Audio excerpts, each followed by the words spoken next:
London. Monday morning. A rain-drenched hitch, an inter-city savor, motorway mayhem with the added bonus of contraflow holdups. Whatever way you get there, London is still a big city. The pavements paved with gold are heavily disguised, and the legions of winos prick at your conscience outrage. Outrage your sense of social justice and remind you of what the future has in store for you. You pass them by on the other side and go for coffee in some Italian cafe. You buy a copy of The Face, just in case. Solicitors. We spoke a little of them earlier on. The quote, "Don't move without first checking with your solicitor," is the fastest way of making him a very rich man. But definitely do not go a block without first giving him a call, is true. From now on in, you will be asked to sign various agreements, side letters, and amendments. Don't sign any of them without your solicitor first reading it through and taking account of his advice. The trouble is, solicitors become addictive. He will be the one person in London who will always be on your side and see your point of view. Talking to him will give you a sense of warmth and comfort, just like heroin. But remember, his services will cost you at least £50 per hour, even if it's on the pay later scheme. Things to watch out for with solicitors. Young ones are often eager and angry men. They were wimps at school, and now, with all their learning behind them, they are out to show the world what they knew all along. They will hint at the fortunes to be had. They will throw their hands up in horror at the undotted I's and uncrossed T's in proposed contracts. "Whoever drew up this contract hasn't got a clue" is a favorite expression. This young, eager, go-getting type might seem like the one you feel you can relate to in some way.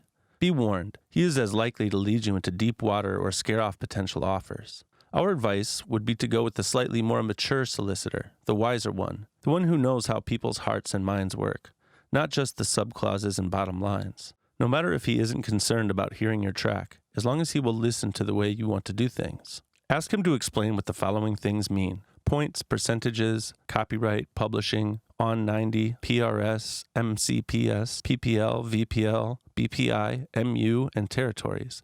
Ask him to sort out your membership of what you, or your record label, needs to become a member of. Tell him the name of the accountant that the studio owner has recommended.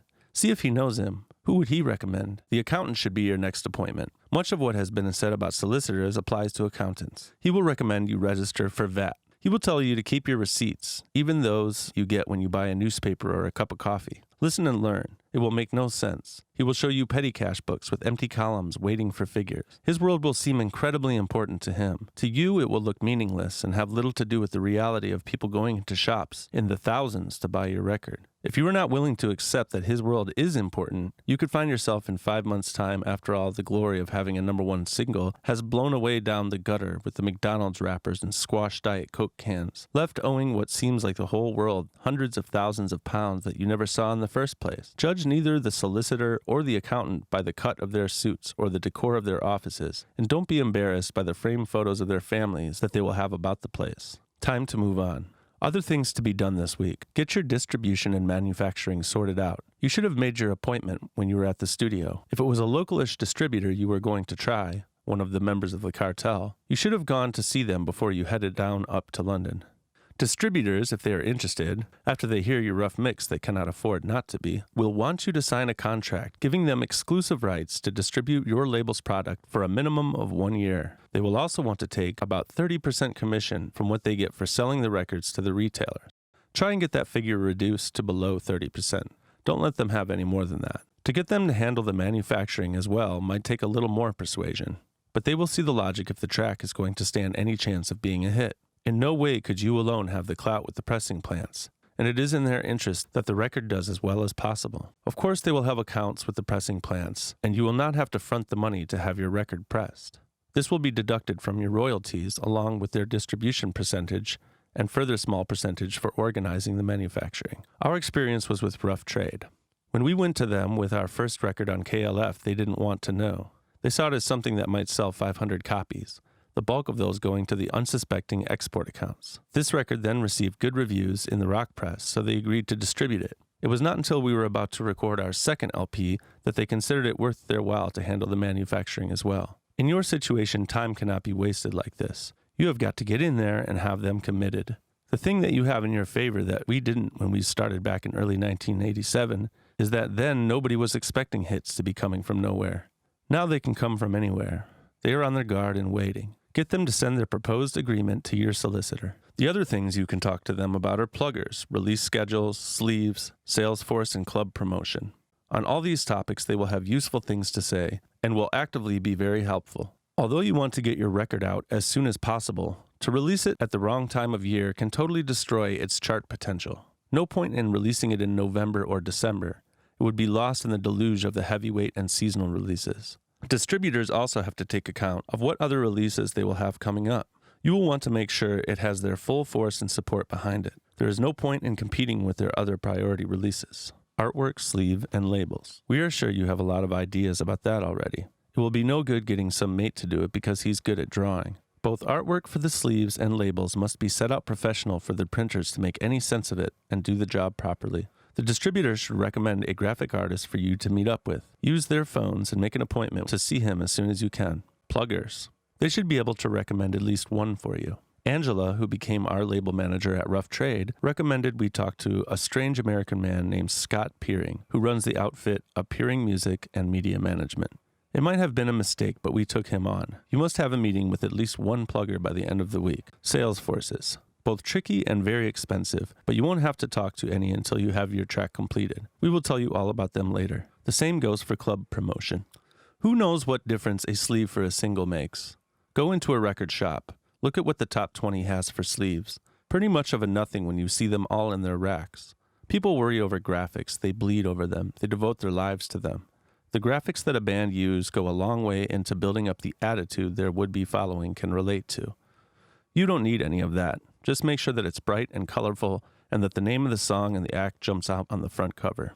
No great concepts, just good, clean, clear graphics. On the back cover, you can stick in more in-depth information, credits, attempts at wit, that sort of thing. The label artwork should contain all the technical blurb that you can find on any record label. It might be worthwhile checking with your solicitor if you are unsure about any of it. Don't bother using a photograph. They just mean trouble and could involve expensive, time-wasting photo sessions. Mind you, we used one to supposedly great effect, but it cost us a fortune. 99% of graphic artists are good blokes, even if you don't like the way they dress or the glasses that they wear. They will care about your sleeve, listen to what you have to say, and get the job done properly. Ask them to liaise with whoever is handling the manufacturing at your distributors about flap sizes and where camera-ready artwork should be delivered. We are afraid this can cost you as much as £400 for a 7 and 12-inch sleeve. Tell them to keep the budget as tight as possible. His invoice, when he gets round to sending it to you, will be one that allows for 28 days to pay. Next, your plugger, the man responsible for getting the nation to hear your record. From now on in, this man will undoubtedly be the most important person in the jigsaw. Without his faith, vision, and understanding of the fastest lane in this particular rat race, you will be nowhere. There are no more than half a dozen independent pluggers in London who are worth using at any time. There is no point in us recommending any one or more of them, as the plugger league table is always in a state of flux. We went with Scott without talking to anyone else. We would like to refute what we said about him in the previous page. It was not a mistake. It was one of the great moves we made. So go with the plugger that's got the faith, vision, and understanding, indefinable qualities, but you will know within 5 minutes of meeting them if they have it. Top grade bull is something else they should have. The plugger will try and explain what his job is. Each of them view their role differently, but all must be able to deliver the following. 1. Concrete advice on what has to be brought out on your record for him to be able to do his job. 2. Appointments with Radio 1 producers where he is able to get them to listen to your record under the most favorable light. 3.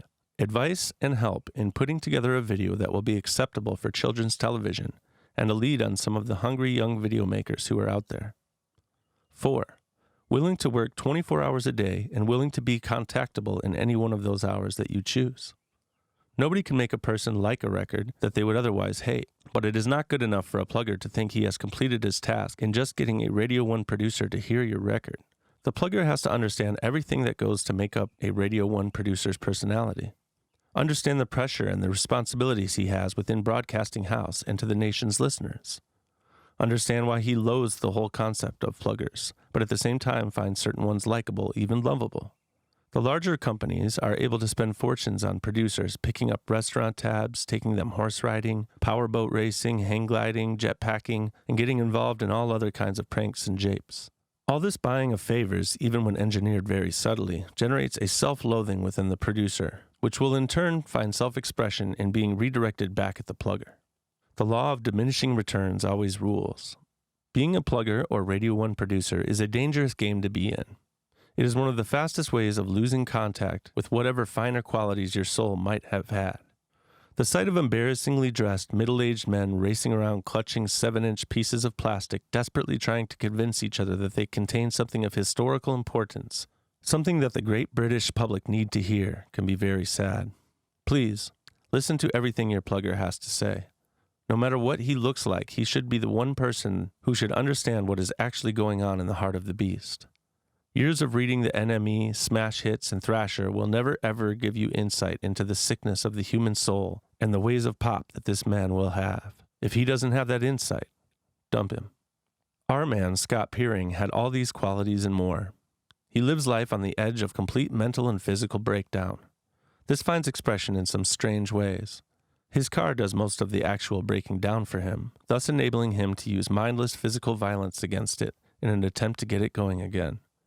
Of course it does not, but it is better than if he were to collapse in the middle of the road himself and proceed to beat his body with a lump hammer. Scott has what we would call a cow's lick, a piece of hair at the front that refuses to be combed in any sensible direction. When reaching any points of nervous excitement, Scott will find it necessary to attempt to quell the lick's wayward ways by constantly twiddling it and patting it down in a most desperate manner.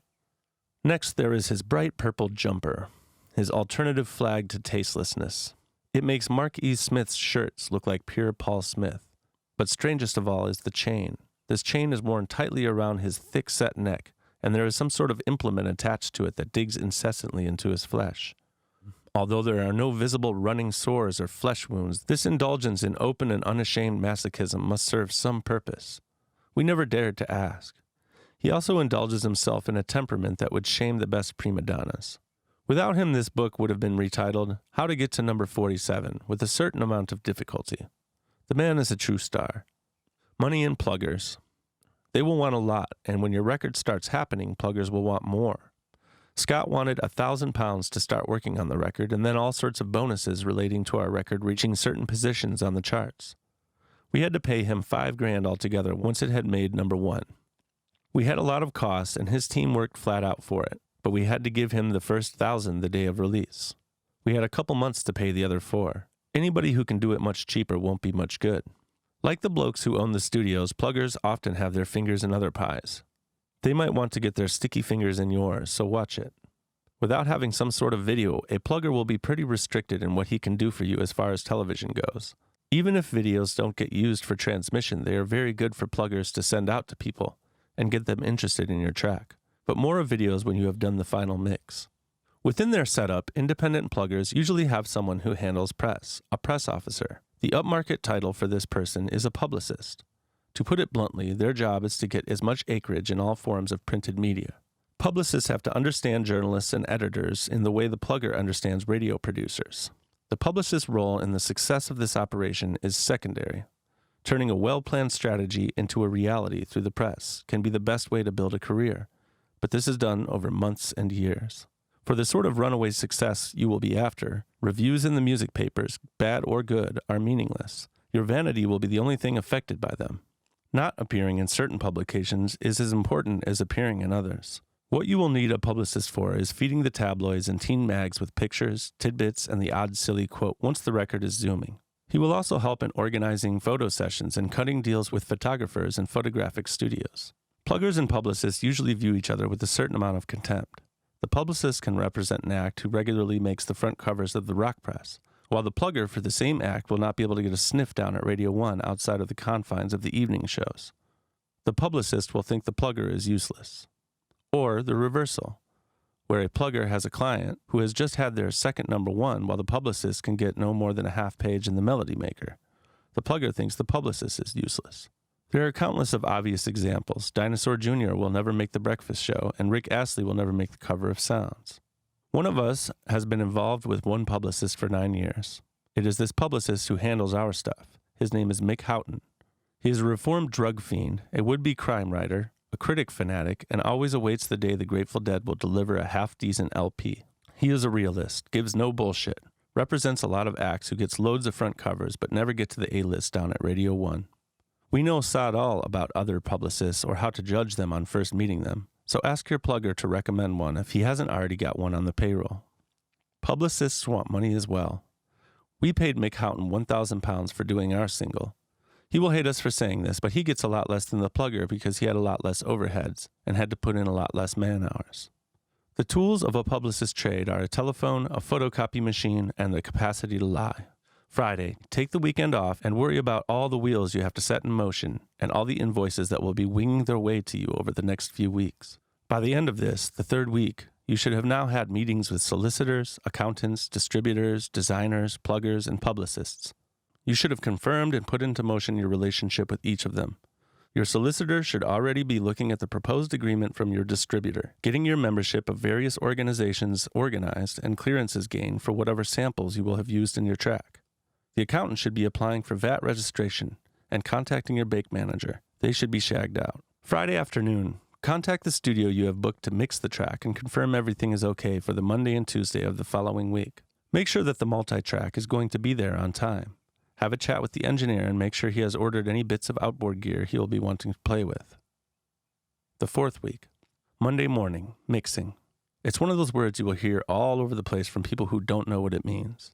If we have not told you before, mixing is taking what is on the multi-track tape, deciding which bits and in what order you want to use them, while enhancing all the sounds and making a load of decisions, then recording what's left on a 2-track stereo master tape. This is what the record is cut from. This is almost what the world will hear. It's all in the mix. It will be all right in the mix, is the sort of crap you will hear people saying. Mix fear is a big thing with a lot of people. The final moment of truth. This is where, if you don't get it right the first time, you have wasted £2,000. Spend the first day doing the 12-inch. Leave most of it to the engineer, throw in some ideas, play some records to him that give him some idea of where you think it should be going. Get back to boiling the kettle and brewing the tea. When he gets the drum tracks up and has done some work on their sound, it has to be the most mind-numbing, danceable thing you have ever heard. These drums alone should sound like they could go on all night in the club and the floor would never be less than a writhing mess of flesh. Take risks. Have him drop all sorts of things out and stick repeat echoes on everything. Don't stop the beat. Don't lose the beat. Don't mistreat the beat. If you have time to do another mix that is radically different, do it. Don't be afraid to have next to nothing in it. Worship at the feet of the primeval goddess of groove. Edits. Get the engineer to try weird and wonderful edits with his razors. A good mixing engineer likes nothing better than to get his lengths of tape stuck all over the place waiting to be edited back together again in some unlikely but glorious reincarnation. The next day, Tuesday, the 7-inch mix. The attitude to mixing the 7-inch has to be a lot more controlled. We are afraid there is not the room for the wild creative gestures of the 12-inch mix, where the only constraints are that the physical and sexual elements of the track are left naked and the dancer should never be let free from the grips of the groove. The 7-inch should very definitely be mixed using the small speakers in the studio. Don't get lost in the illusion of power that the big studio monitors will give any track. At all points, hooks must be there screaming at the casual listeners. Some ideas might have come up in the 12-inch mix that could be tried out in the 7-inch, especially for the breakdown section. Never forget, by the end of the day, it has to all work in less than 3 minutes and 30 seconds. If your track has vocals on it, make sure you do an identical instrumental version. This might be needed for overseas television shows. Make sure the studios keep safety copies of every mix you do. Have half a dozen cassettes copied, each containing all the mixes. They will be needed. Wednesday, take it easy. Have a lie-in. Check the post. Sign on if you have to. Take a stroll down to the shops and get some provisions in. The day will be overcast and gray, probably a spot of rain. If there is a test match going on, England will be doing moderately well. A minor tragedy will have happened somewhere in the world. Metro crash in Paris. A fairground disaster at the Tivoli Gardens in Copenhagen, that sort of thing. It's time to play old records and reflect on the strangeness of life and wonder if that one-night stand still remembers you. In the afternoon, make some phone calls. Chase up the artwork, check in with your solicitor, and do your laundry. Telephone the distributors and get them to book some cutting time for you with the cutting room of your mix engineer's choice. Go outside and watch a plane cross the sky. Wonder where it's going and about the lives of the people on board and why doesn't the plane just drop out of the sky and what you would do if it did. Let Thursday be a similar day to Wednesday. bar the minor tragedy. You will have to package and post cassettes of your record to your plugger, publicist, and key person at the distributors. Thursday evening, a cozy, mild depression will set in. Watch Top of the Pops, read a music paper, then let Friday roll by at its own speed. On Saturday, an airplane crashes minutes after takeoff. When the black box is found, will it reveal you were to blame? Probably not.